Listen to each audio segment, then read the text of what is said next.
Estamos com um pequeno probleminha aqui, a gente já vai resolver aqui o projetor, tá? Enquanto isso, algumas informações, tá? Primeiro, eu gostaria de agradecer, né, por estar aqui na palestra, tá? Me informaram, né, que esse ano eles estão usando o Macadu, né, para organizar, né, a grade horária, a questão de perguntas, né? Então, quem tiver alguma dúvida, tiver algum, né, durante a palestra, durante o assunto, né, pode fazer a pergunta lá no próprio Macadu, tá? Mas também a gente pode liberar aqui para perguntas no final da apresentação também sem problemas, tá? Provavelmente não vai dar para tirar dúvidas de todo mundo, né? A gente tem o stand do NICBR também, que eu vou estar lá também, a equipe vai estar lá, então se tiver qualquer dúvida também que você queira estar tirando com a gente, tá? Tem o meu e-mail na apresentação também, pode mandar pelo meu e-mail, pode procurar a gente lá no stand do NICBR, tá? Não tem problema nenhum, ok?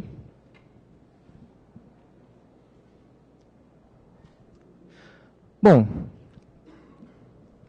aparentemente está tudo certo, né? Então, eu vou ficar aqui porque senão não pega o sinal e eu acho estranho estar aqui, todo mundo olhando para cá também, então, tudo bem, né?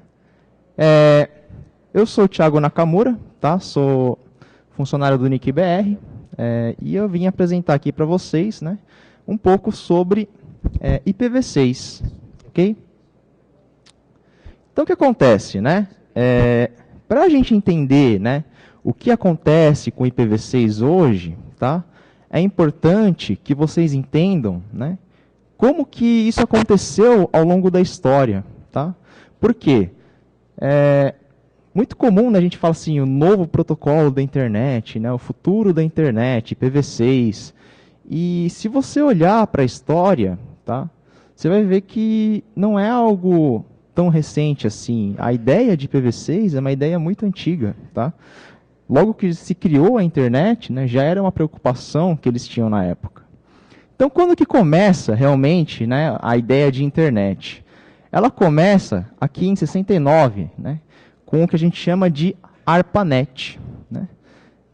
Antes dessa época, a gente não tinha internet, né? Qual que era o principal meio de comunicação que a gente tinha na época? Era a rede de telefonia, tá? E como que funcionava, né, a rede de telefonia? Tá? Por um mecanismo que a gente chama de comutação de circuitos, né? O que é isso? Eu vou fazer uma ligação para alguém, eu conecto, né, na minha central, e a minha central telefônica encaminha, né, fecha um circuito para a pessoa que eu quero fazer a ligação. Tá? E nessa época aqui, né, era uma época bem complicada, né, para os Estados Unidos, que era a final da Segunda Guerra, período da Guerra Fria. Então eles tinham uma preocupação muito grande. Por quê? Porque o mecanismo de telefonia acaba sendo muito frágil nessa situação. Porque uma vez que você perde, né, alguém bombardeia a central e você perde ela, todo mundo que está conectado nessa central fica incomunicável. Então, qual que era a ideia, né, quando você desenvolveu esse protocolo? Era falar assim, será que tem alguma forma, né, de eu fazer essa comunicação mais resiliente? Né? Então, se eu perder um desses pontos, né, não fico sem comunicação. E aí surgiu essa ideia, né, de não mais ter comutação de circuitos, mas o que a gente chama hoje de comutação de pacotes. Tá? Então, são circuitos lógicos agora. O que isso quer dizer? Tá? Quer dizer que na internet, se um ponto eventualmente fica fora do ar, eu consigo procurar caminhos alternativos para chegar até aquele destino. Né? Que é o que acontece. Por exemplo, eu quero chegar no Google, né? Eventualmente, algum meio do caminho está com problema. Eu procuro uma outra rota alternativa. Então, essa era a ideia, né, quando você foi criado aí essa rede chamada ARPANET. Tá? A ideia inicial, qual era? Criar aí, né, a interconexão entre as universidades americanas. Tá? Então, ele foi um projeto, né, essencialmente acadêmico. Tá? Obviamente, né, que teve financiamento do Departamento de Defesa norte-americano, porque era um projeto interessante para eles, né, mas o desenvolvimento, né, foi essencialmente um projeto acadêmico. E aí, qual que era a ideia? Né? Bom, eu ter a comunicação entre as principais universidades do meu país. Ok?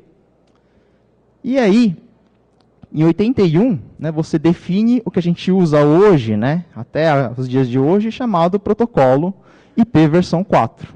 Tá? Em 83, né, essa rede que a gente chama de ARPANET adota esse modelo TCP/IP que a gente conhece hoje. Em 1990, né, quer dizer, 26 anos atrás, as pessoas dessa época pararam para pensar e falaram, talvez isso que a gente fez, né, vai dar problema lá na frente. Né? Por quê? Porque a ideia, no início, o que era?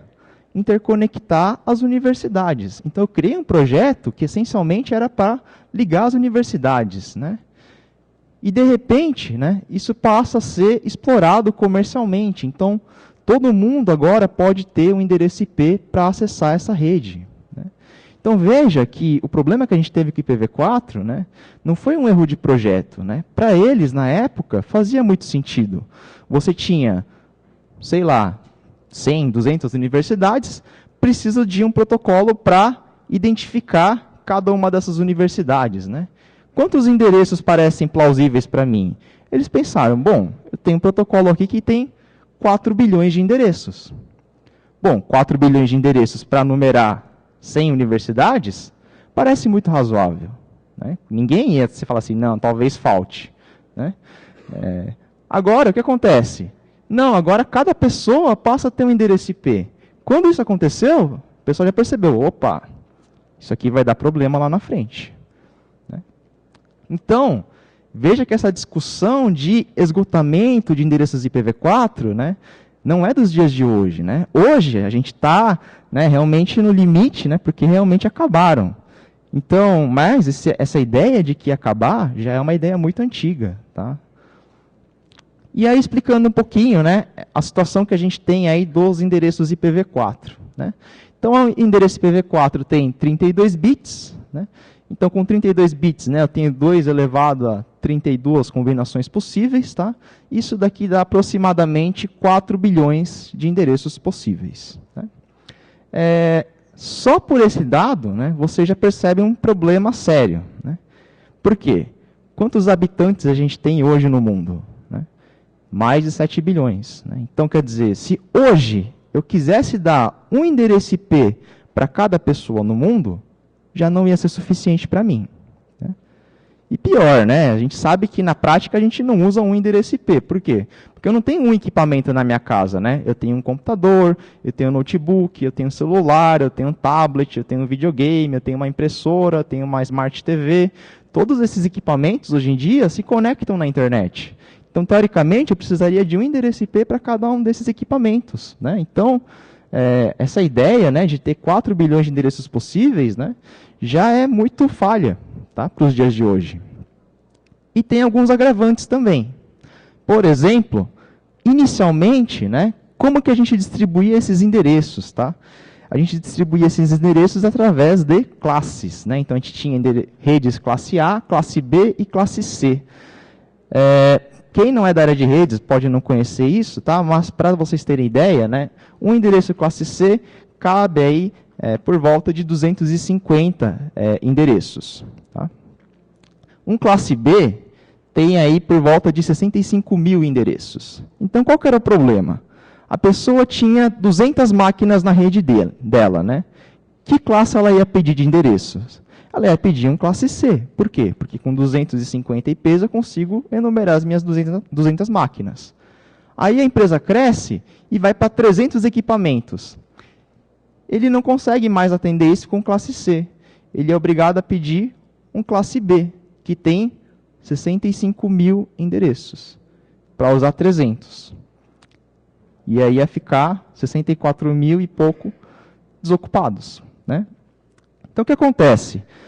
Essa política inicial de endereços ela era muito ruim, porque ela não atendia, né, a necessidade exata de cada pessoa. Né? Eu tinha diferenças muito grandes aqui, né, entre uma classe e outra. Tá?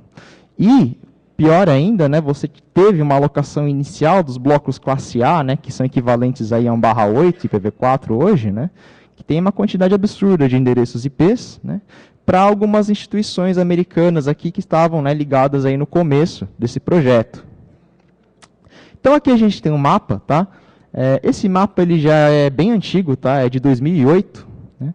Mostrando aí um cenário que a gente tem hoje da internet IPv4. Tá? Então, esse blocão aqui, né, é toda a rede IPv4, então todos os endereços IP estão aqui dentro desse bloco. Né?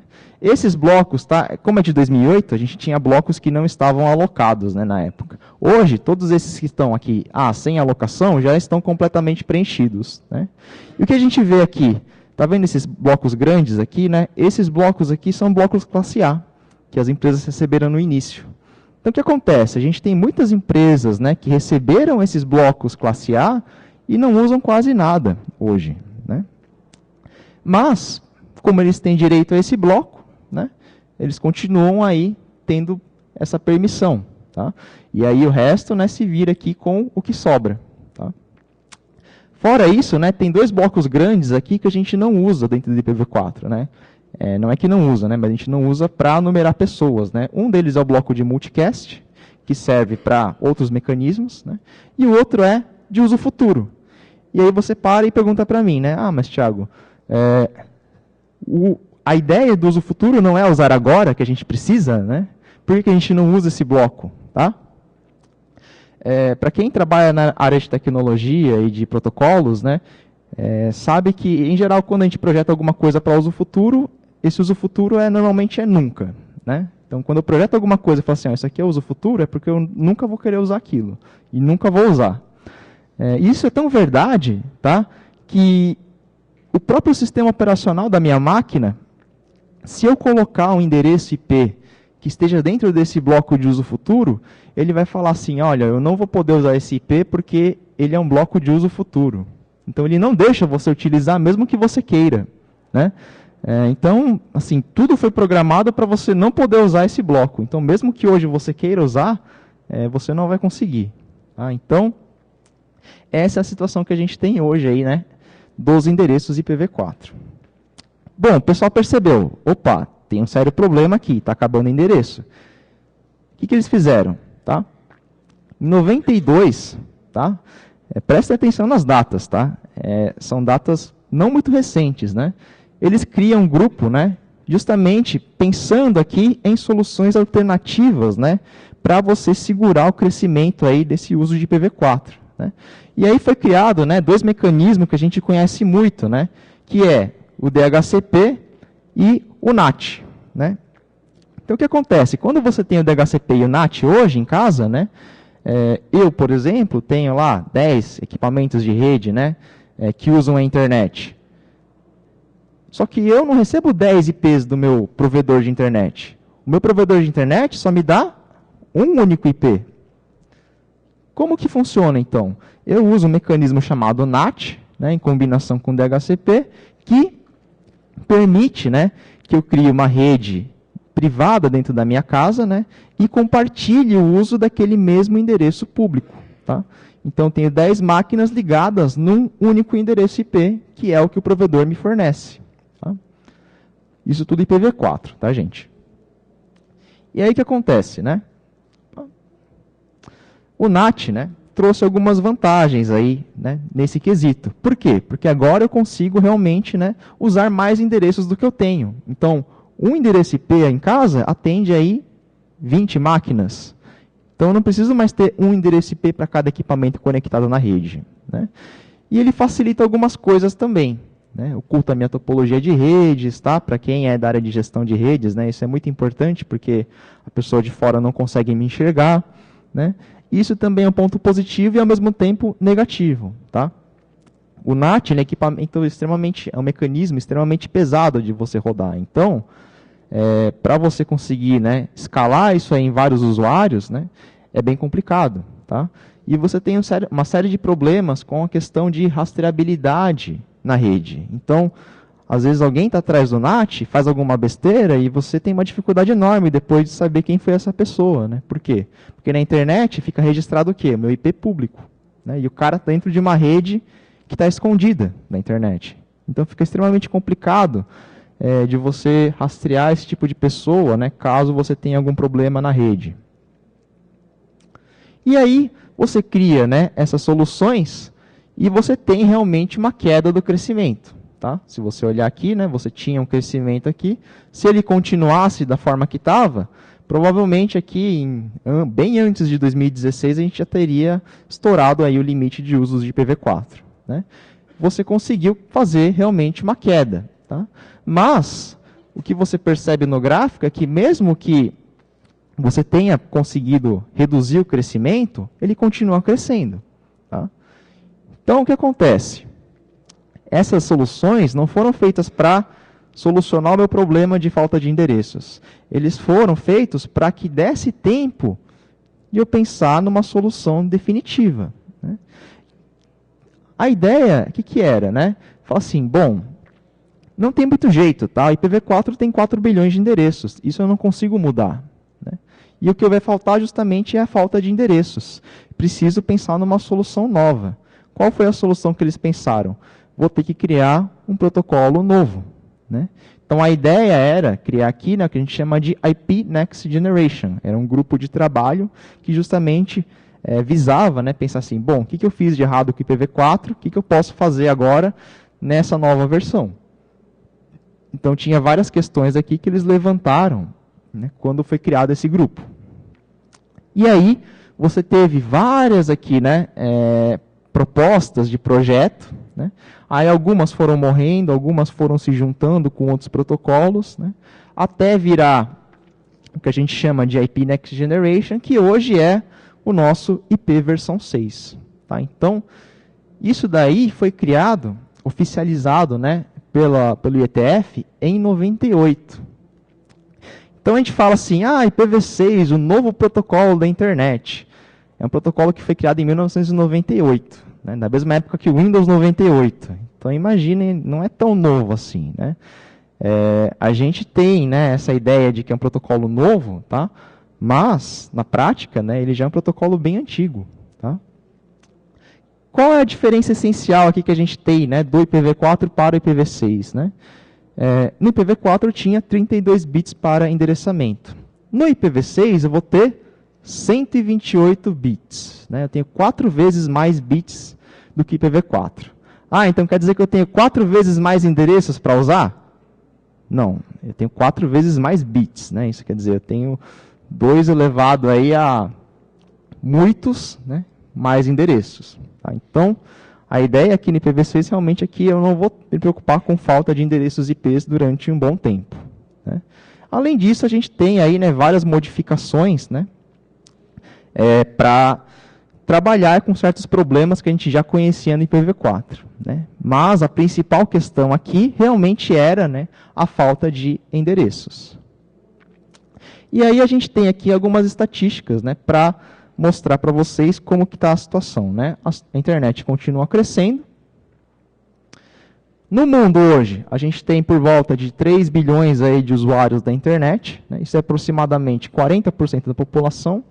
E aqui no Brasil, a gente tem por volta de 50% dos domicílios com acesso à internet. Então, veja que a situação que a gente tem hoje, tá? Qual é? A gente está com problema já de falta de IPv4 e a gente atendeu apenas 40%, 50% da população. Tem mais metade da população que não tem acesso à internet ainda.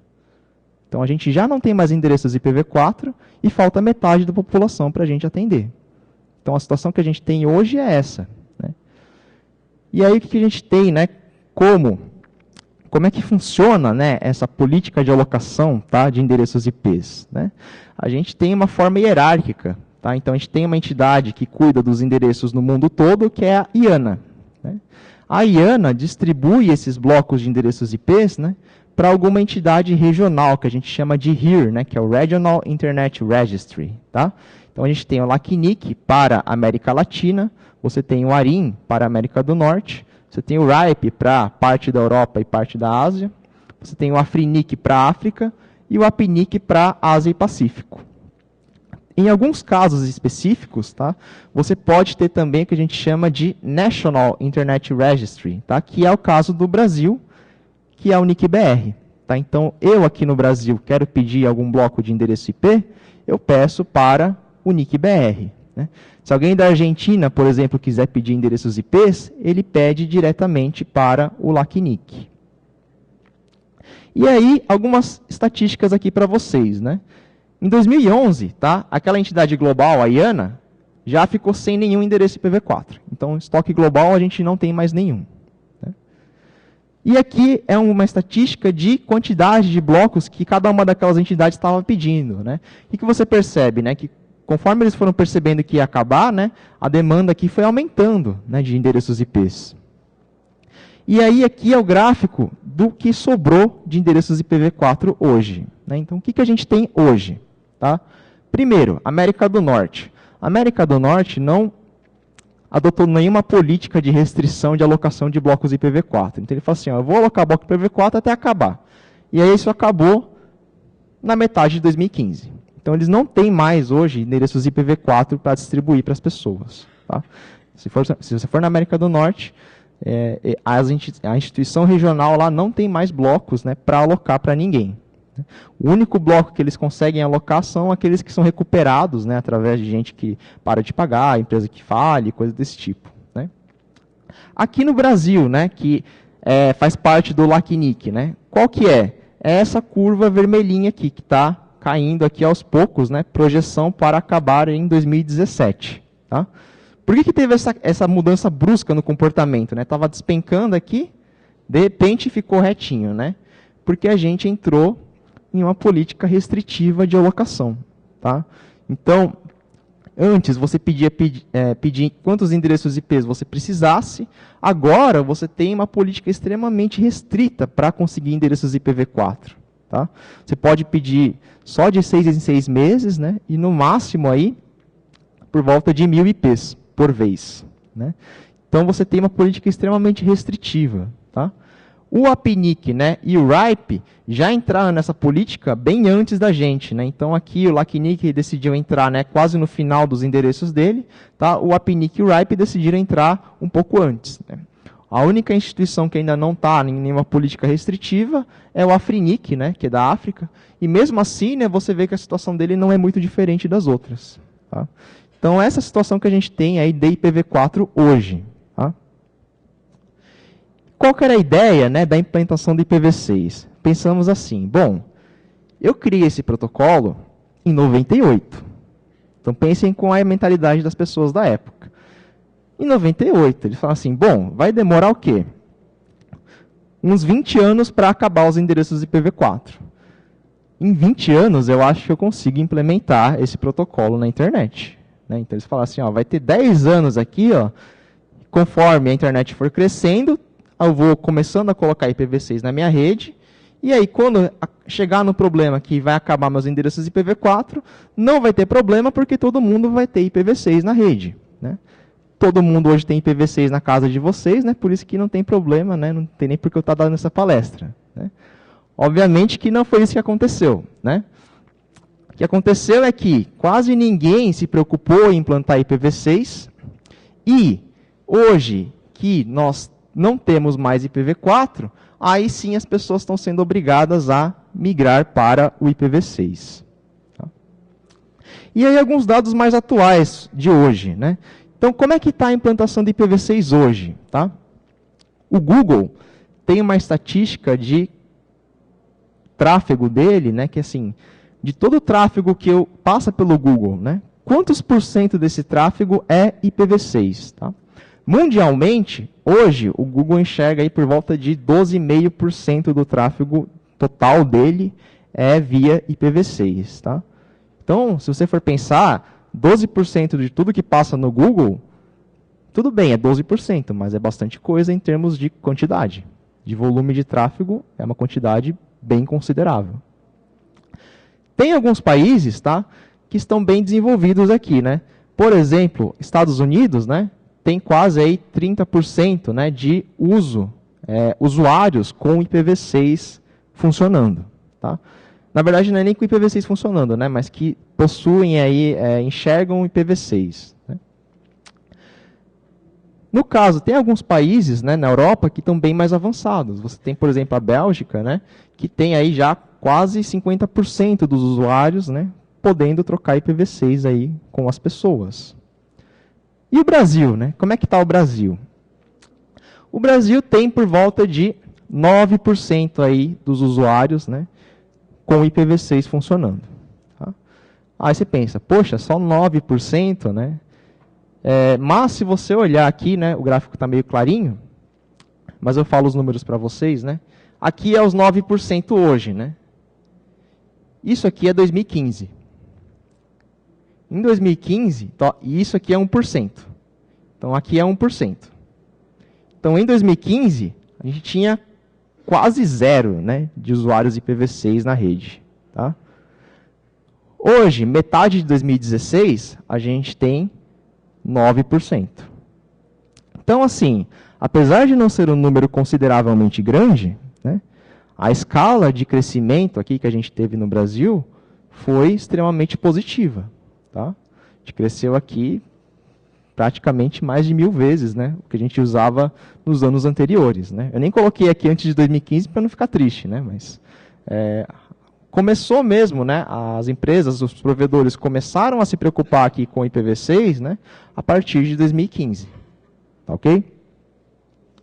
Aqui também é uma informação, né, do nosso IXBR, né, que é um concentrador de conexões em São Paulo.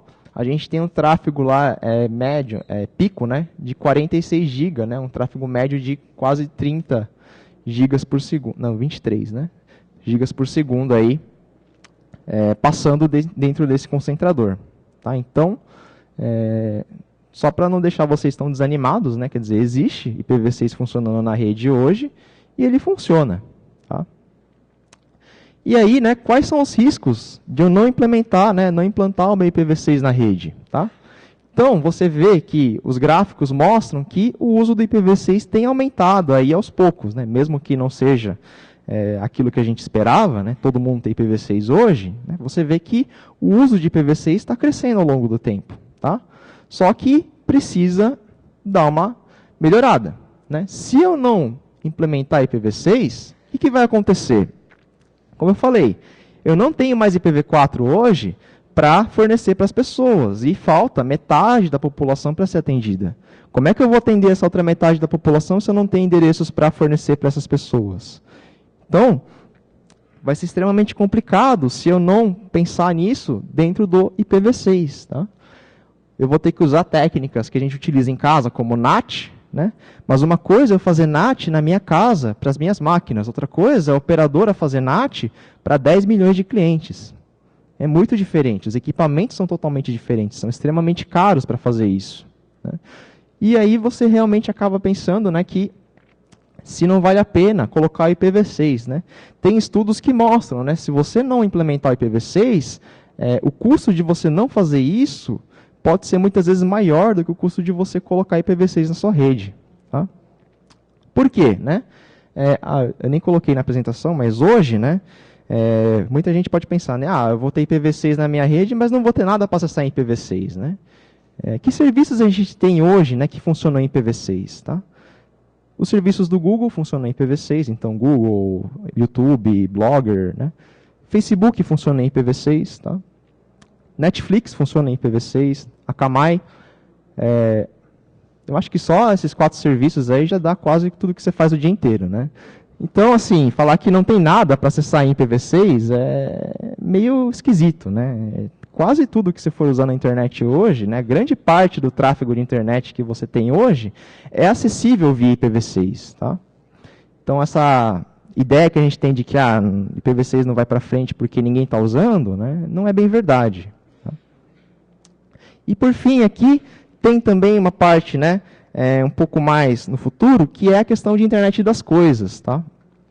Aqui, né, a ideia do Mark Weiser, né, que justamente fala, né, do futuro da internet. Né? Assim, hoje a gente tem equipamentos de rede, eu tenho meu celular, eu tenho meu computador na rede. Né? Mas a ideia é que daqui para frente, né, não tenha mais só isso na rede, eu tenha vários equipamentos, né, dos mais variados tipos. Né? Você tem conceitos aí de casas inteligentes, de vários equipamentos aí que podem ter sim acesso à internet no futuro. Tá? Eu vou passar um vídeo para vocês sobre a internet das coisas. Né? Você pode passar ali? Para vocês terem a ideia aí, né, do que a gente pode ter aí no futuro, né, nas nossas casas. Tá? É um vídeo do NickBR mesmo. Tem disponível no YouTube, se vocês tiverem interesse.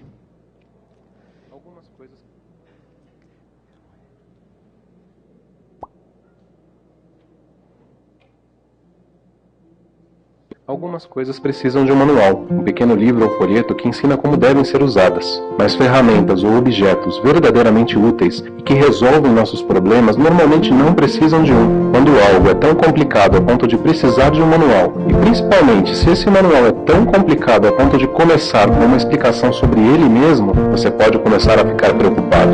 Este vídeo explica a internet das coisas e foi feito pelo NickBR.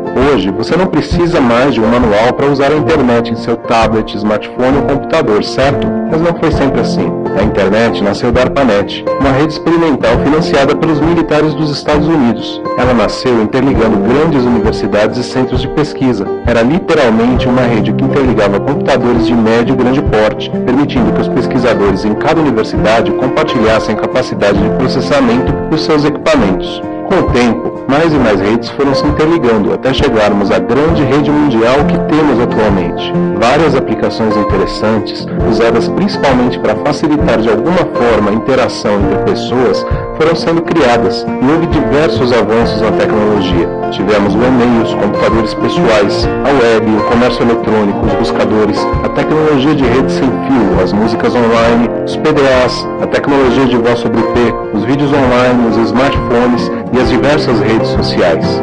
Hoje, muito mais do que uma rede de computadores, a internet é uma rede de pessoas e comunidades. No nível mais básico, ela ainda interliga computadores, mas ela evoluiu para ser muito mais do que isso. Mark Weiser, um importante cientista da computação, criou no final da década de 80 um conceito interessante. Nas palavras dele, a computação ubíqua é a terceira onda da computação, que está apenas começando. Primeiro tivemos os mainframes, compartilhados por diversas pessoas. Estamos na era da computação pessoal, com pessoas e máquinas estranhando umas às outras. A seguir vem a computação ubíqua, a era da tecnologia calma, quando a tecnologia recua para o plano de fundo de nossas vidas. É dele ainda a afirmação de que as tecnologias mais importantes são aquelas que desaparecem. Elas se integram à vida do dia a dia, ao nosso cotidiano, até serem indistinguíveis dele. É verdade que ainda hoje estranhamos um pouco a tecnologia, mas é cada vez menos verdade. Lembrando o que afirmamos no começo deste vídeo. Hoje você não precisa mais de um manual para usar a internet. Podemos também dividir a história da internet em 3 fases. A primeira fase foi a da internet como uma rede de computadores. Com o tempo, ela evoluiu para uma segunda fase, onde passou a ser uma rede de pessoas e comunidades. Estamos atualmente vivendo o nascimento de uma nova fase, da internet das coisas. Nessa fase, a rede passa a interligar vários tipos de objetos e dispositivos inteligentes, que vão interagir entre si e conosco, tornando o nosso dia a dia mais fácil. A internet e os computadores estão desaparecendo, estão cada vez mais tão presentes em tudo que nem reparamos mais neles. Simplesmente esperamos que estejam lá e os utilizamos sem muito esforço. O físico e escritor contemporâneo Michio Kaku afirma que em cerca de um século, talvez nós possamos ser como os deuses da mitologia. Computadores silenciosamente lendo nossos pensamentos serão capazes de realizar nossos desejos.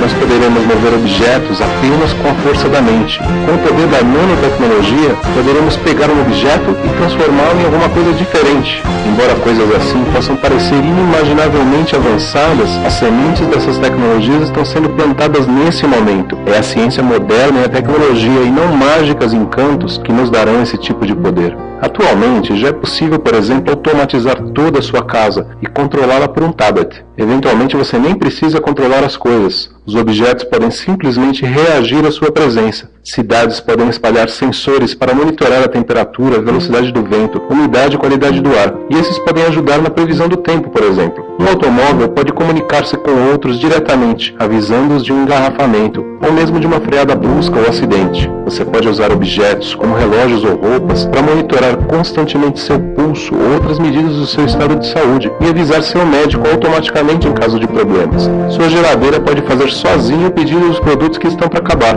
Há realmente tantas possibilidades diferentes que é difícil escolher quais enumerar como exemplos. Essa evolução da internet tem realmente muitas possibilidades promissoras e é muito bem-vinda. Contudo, também temos que tomar alguns cuidados. Vamos falar agora de alguns pontos de atenção importantes em relação a esse futuro. Em primeiro lugar, não podemos esquecer da segurança dos dispositivos. Na internet atual já temos muitos problemas: invasões, ataques, spam, vírus, botnets, etc. Alguns deles decorrem de problemas nos softwares usados nos computadores ou de configurações mal feitas. Ao embutir um pequeno computador em um objeto qualquer, qualquer, não se pode deixar a segurança em segundo plano. O que aconteceria se um hacker invadisse seu automóvel e acionasse os freios numa hora indevida? Outro ponto de atenção é a privacidade. Quem terá acesso aos muitos dados disponíveis sobre você? Por exemplo, você poderá compartilhar os dados de muitos tipos de sensores que avaliam seu estado de saúde com seus médicos. Mas será que você vai desejar que o seu banco tenha acesso aos mesmos dados? Recentemente fomos todos negativamente surpreendidos com denúncias de que a NSA, um órgão do governo dos Estados Unidos, está coletando dados sobre todos nós. Certamente não queremos que o futuro nos lembre do filme 1984 de George Orwell, onde o ditador, chamado de Big Brother ou Grande Irmão, vigiava e controlava tudo e todos. A discussão sobre os limites da privacidade na internet já é atualmente uma pauta importante, e sua importância só tende a aumentar.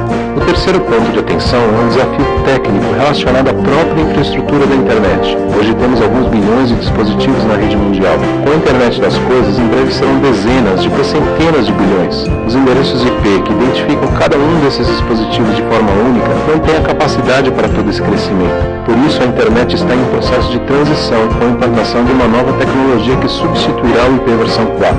O novo protocolo é o IP versão 6, ou IPv6, e essa transição está muito atrasada. Já não temos mais IPs versão 4, e muitos provedores estão começando a compartilhar endereços entre vários usuários simultâneos, usando uma técnica chamada Carrier Grade NAT. Isso pode, no extremo, levar ao fim da internet como a conhecemos.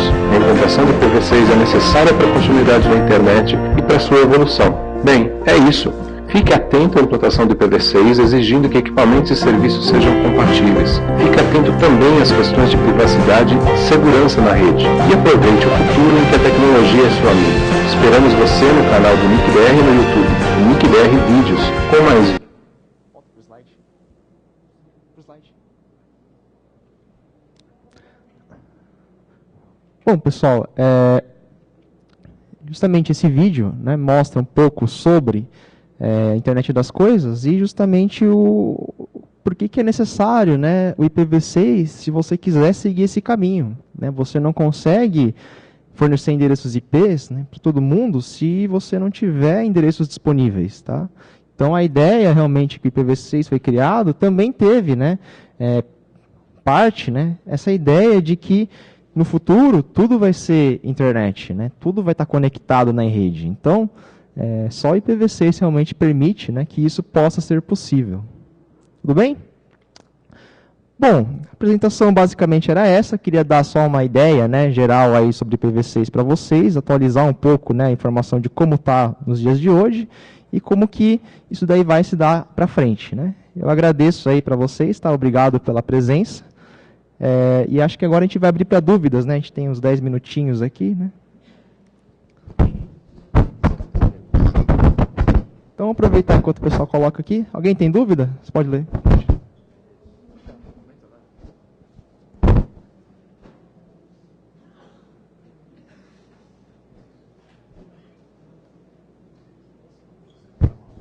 Opa. Alô? Tá. Bom, a minha dúvida é quanto aos equipamentos, tá? O problema é o seguinte, né? Se a gente vai olhar, né, os roteadores, fora, né, tudo bem, os micros, né, tanto Windows, Linux, isso aí tudo já tem IPv6. O problema são os dispositivos. Basicamente, esse monte de roteador Wi-Fi ou outros pequenos dispositivos que também se conectam na rede, e eles só têm opção de IPv4, né?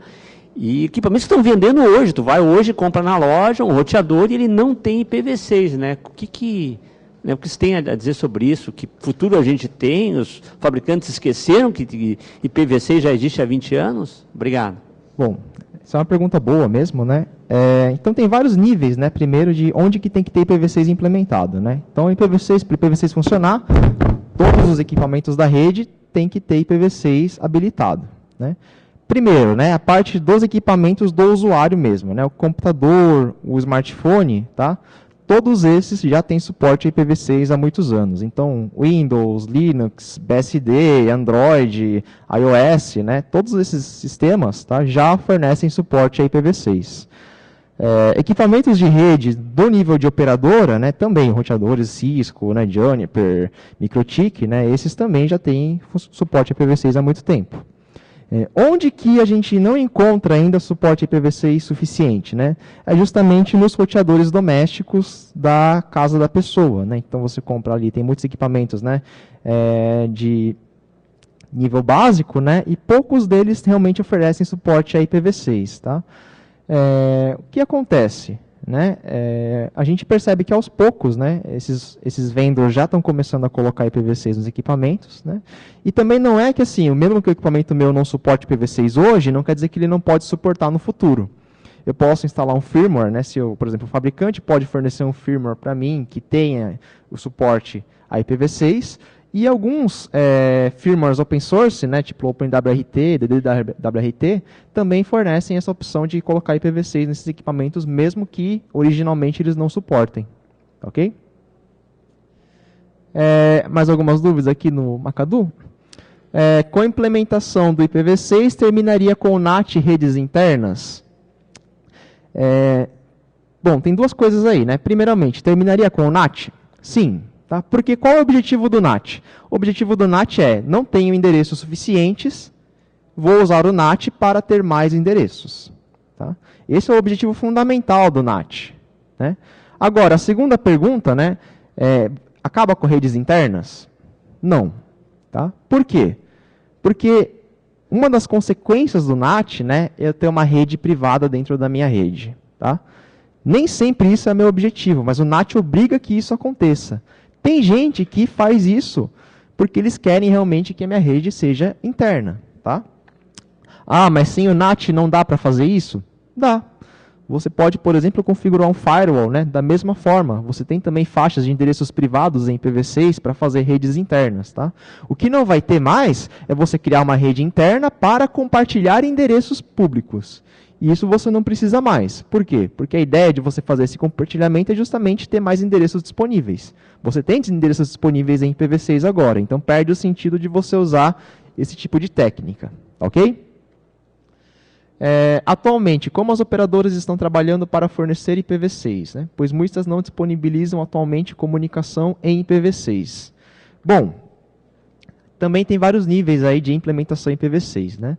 Do ponto de vista de grandes operadoras, ter IPv6 na rede deles, tá? Todas têm. Então, dentro do core deles, né, eles sabem mexer com IPv6, eles têm IPv6 dentro da rede. Né? Fornecimento de trânsito para outros provedores, tá? Eles também oferecem na maioria das regiões. Né? Não em todas, porque tem diversas condições ali, né, que varia de lugar para lugar, mas, mesmo assim, né, a maioria das operadoras hoje fornecem, sim, link de trânsito em IPv6. Né?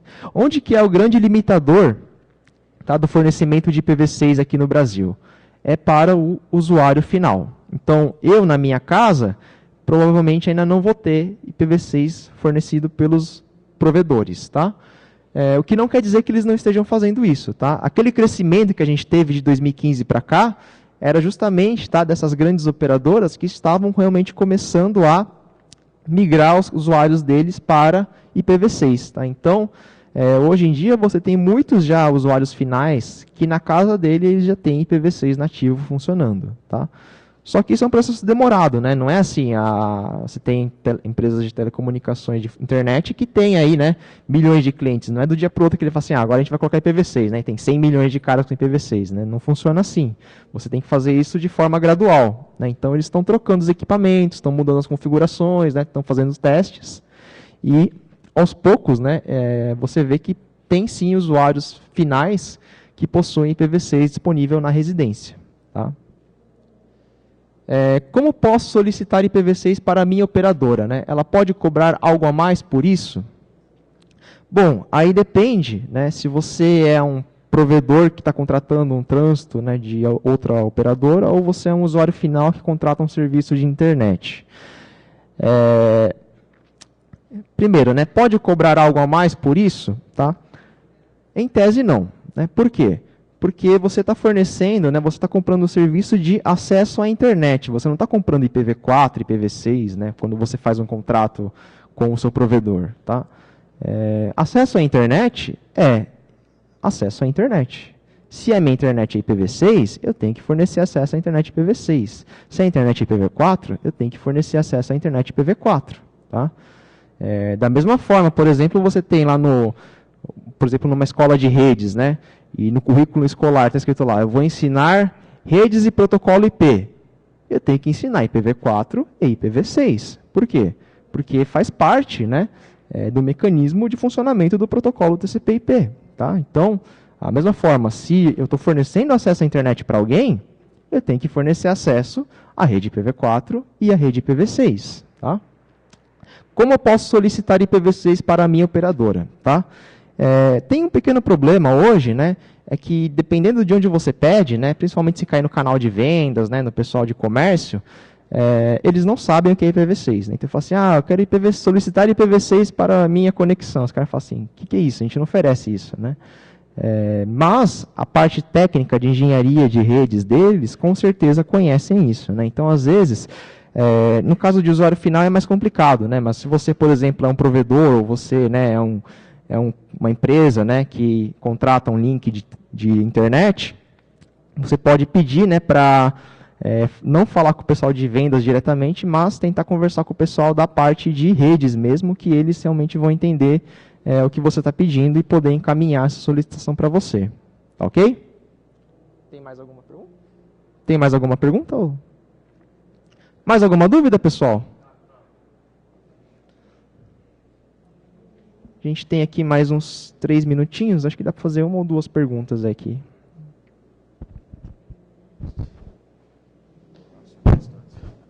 Na prática, vamos supor um cenário onde o usuário doméstico não vai utilizar NAT, já que nós temos endereços para cada dispositivo disponíveis. Só que isso é uma coisa muito dinâmica. Você recebe visita, você compra e vende seus dispositivos. Como é que vai ser? Não tem um DHCP direto para a residência sem o NAT? Como é que vai ser isso? Vai ser um endereço IPv6 fornecido pela operadora dinamicamente? Porque, naturalmente, o usuário doméstico não consegue gerenciar IPs estáticos. Né? Então, como é que vai funcionar? Funciona de uma forma parecida com o NAT. Tá? O que acontece hoje? Em IPv4, o meu provedor fornece um endereço IPv4 para mim, né, que está no DHCP deles lá, né, ele pega um IP que está disponível e aloca para mim. Tá? No caso do IPv6, ele não vai alocar um IP para mim, ele vai me alocar uma rede, tá? Uma rede /64, né, ou 1/56, né, depende do provedor, né, mas ele vai me alocar uma rede IPv6 para mim. Tá?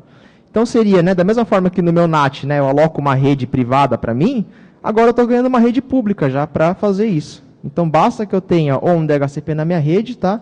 E o IPv6 tem até alguns mecanismos que fazem as máquinas se configurarem automaticamente. Tá? Então, vai depender de como a operadora, né, pretende fazer isso para o cliente deles, tá? Mas a ideia justamente é que você não forneça mais um único IP para a pessoa, né? Você forneça uma rede. E para fins também de log, né, não tem problema, porque eu sei que qualquer coisa que vier daquela rede é daquele usuário. Né? Então, não preciso mais preocupar qual IP exatamente aquele usuário está usando, né, porque para fins do provedor, né, eu tenho só aquela rede alocada para aquele usuário. Né, e para fins do usuário também muitas vezes não é interessante para ele saber exatamente que IP que está em cada máquina da casa dele. Né. Esse DHCP vai estar na operadora ou no aparelho roteador residencial? Não, aí você tem duas situações, né? Em IPv4 hoje você já tem 2 DHCPs rodando, né? Você tem um DHCP da operadora que fornece um IP público para você, e você tem um DHCP no seu roteador de casa, né, que vai alocar algum IP da rede privada do NAT. Né? No IPv6 você pode ter a mesma situação. Você tem um cara com DHCP na operadora que vai te alocar uma rede agora, né, ao invés de um IP, que ele vai ter lá disponível nos endereços deles. E você pode ter um DHCP do seu roteador que vai pegar o endereço daquela rede mesmo e alocar para os seus equipamentos. Tá? Você pode ter essa situação. Ou no caso do IPv6, tá? Se você joga na rede 1/64, né, as máquinas conseguem IP automaticamente sem precisar de DHCP também. Então você tem as duas possibilidades aí para trabalhar nesse caso. Tá? Acabou o tempo? Bom, pessoal, estamos então sem tempo, tá? Eu agradeço a presença de vocês aí, tá? É muito proveitoso aqui poder estar falando com vocês, né? E qualquer dúvida aí que vocês tiverem, né, e não conseguiram tirar, quiserem conversar com a gente vai estar aqui no stand do NICBR, tá?